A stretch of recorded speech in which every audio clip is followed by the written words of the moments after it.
19वां अध्याय कश्यप आदि के वंश का वर्णन। अग्निदेव बोले, हे मुने, अब मैं अदिति आदि दक्ष कन्याओं से उत्पन्न हुई कश्यप जी की सृष्टि का वर्णन करता हूँ। चाक्षुष मनवंतर में जो तुषित नाम के ब्राह्मण देवता थे, वे ही पुनः इस वैवस्वत मनवंतर में कश्यप के अंश से अदिति के गर्भ में आए थे। वे विष्णु, शक्र, त्वष्टा, धाता, अर्यमा, उषा, विवस्वान, सविता, मित्र, वरुण, भग और अंशु नामक 12 आदित्य थे। अरिष्टनेम की 4 पत्नियों से 16 संतानें उत्पन्न हुई। विद्वान बहुपुत्र के 4 प्रकार की विद्युत स्वरूपा कन्याएं उत्पन्न हुई। अंगिरा मुनि से श्रेष्ठ रक्षाएं हुई तथा कृशाश्व के भी देवताओं द्वे आयुध उत्पन्न हुए। जैसे आकाश में सूर्य के उदय और अस्त भाव बारंबार होते रहते हैं, उसी प्रकार देवता लोग युग युग में उत्पन्न होते रहते हैं। कश्यप जी से उनकी पत्नी दिति के गर्भ से हिरण्यकश्यप और हिरण्याक्ष नाम के पुत्र उत्पन्न हुए। फिर सिंहिका नामक वाली एक कन्या भी हुई, जो विप्रचित्ति नामक दानव की पत्नी हुई। उसके गर्भ से राहु आदि की उत्पत्ति हुई, जो सहिंग के नामक विख्यात हुआ। हिरण्यकश्यप के 4 पुत्र हुए, जो अपने बल पराक्रम के कारण विख्यात थे।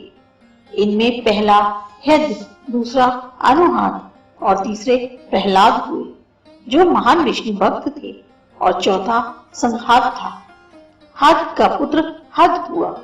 संहाद के पुत्र आयुष्मान शिवी और वाशकल थे। प्रहलाद का पुत्र विरोचन हुआ और विरोचन से बलि का जन्म हुआ। हे महामुने, बलि के 100 पुत्र हुए, जिनमें बाणासुर ज्येष्ठ था। पूर्व कल्प में इस बाणासुर ने भगवान उमापति को प्रसन्न कर उन परमेश्वर से यह वरदान प्राप्त किया कि मैं आपके पास ही विचरता रहूंगा। हिरण्याक्ष के 5 पुत्र थे, शंबर, शकुनी, द्युम्नधर्मा, शक्न और आर्य। कश्यप जी की दूसरी पत्नी दनु के गर्भ से 100 दानव पुत्र उत्पन्न हुए। इनमें सर्वभानु की कन्या सुप्रभा थी और पुलोमा दानव की पुत्री थी शची। उप दानव की कन्या हयाशिरा थी और विश्वकर्मा की पुत्री शर्मिष्ठा। पुलोमा और कालका ये 2 वैश्वानर की कन्याएं थी। ये दोनों कश्यप जी की पत्नी हुई। इन दोनों के करोड़ों पुत्र थे। प्रहलाद के वंश में 4 करोड़ निवात कवच नामक दैत्य हुए। कश्यप जी की ताम्रा नाम वाली पत्नी से 6 पुत्र हुए। इनके अतिरिक्त काकी, शेनी, भासी, गृधिका और शुचिग्रीवा आदि भी कश्यप जी की भार्याएं थीं। उनसे काक आदि पक्षी उत्पन्न हुए। ताम्रा के पुत्र घोड़े और ऊंट थे। विद्या के अरुण और गरुण नामक 2 पुत्र हुए। सुरसा से हजारों सांप उत्पन्न हुए और कद्रुप के गर्भ से भी शेष, वासुकी और तक्षक आदि सहस्त्रों नाग हुए। क्रोधवंश के गर्भ से दंशशिनी दांत वाले सर्प प्रकट हुए।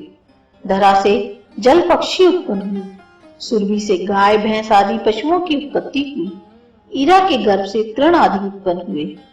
खसा से यक्ष, राक्षस और मुनि के गर्भ से अप्सराएं प्रकट हुई। इसी प्रकार अरिष्टा के गर्भ से गंधर्व उत्पन्न हुए। इस तरह कश्यप जी से सावर, जगम जगत की उत्पत्ति हुई। इन सबके असंख्य पुत्र हुए। देवताओं ने दैत्यों को युद्ध में जीत लिया। अपने पुत्र के मारे जाने पर दिति ने कश्यप जी की सेवा से संतुष्ट किया।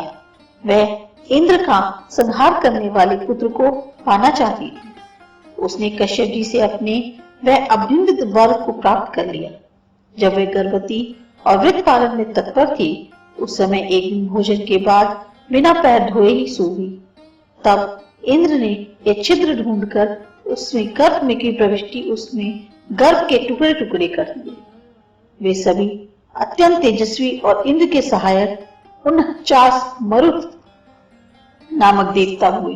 मुने, यह सारा वृत्तांत मैंने सुना दिया। श्री हरि स्वरूप ब्रह्मा जी ने पृथु को नरलोक के राजपद पर अभिषिक्त करके क्रमशः दूसरों को भी राज्य दिए। उन्हें विभिन्न समूहों का राजा बनाया। अन्य सबके अधिपति परिगणित अधिपतियों ने भी अधिपति साक्षात श्री हरि ही है।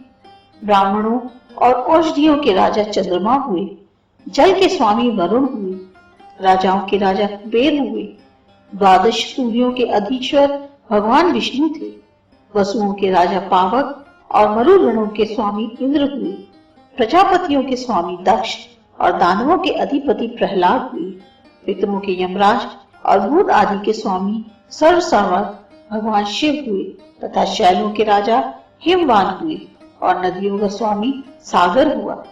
गंधर्व के चित्ररथ, नागों के वसुकी, सर्पों के तक्षक और पक्षियों के गरुड़ राजा हुए।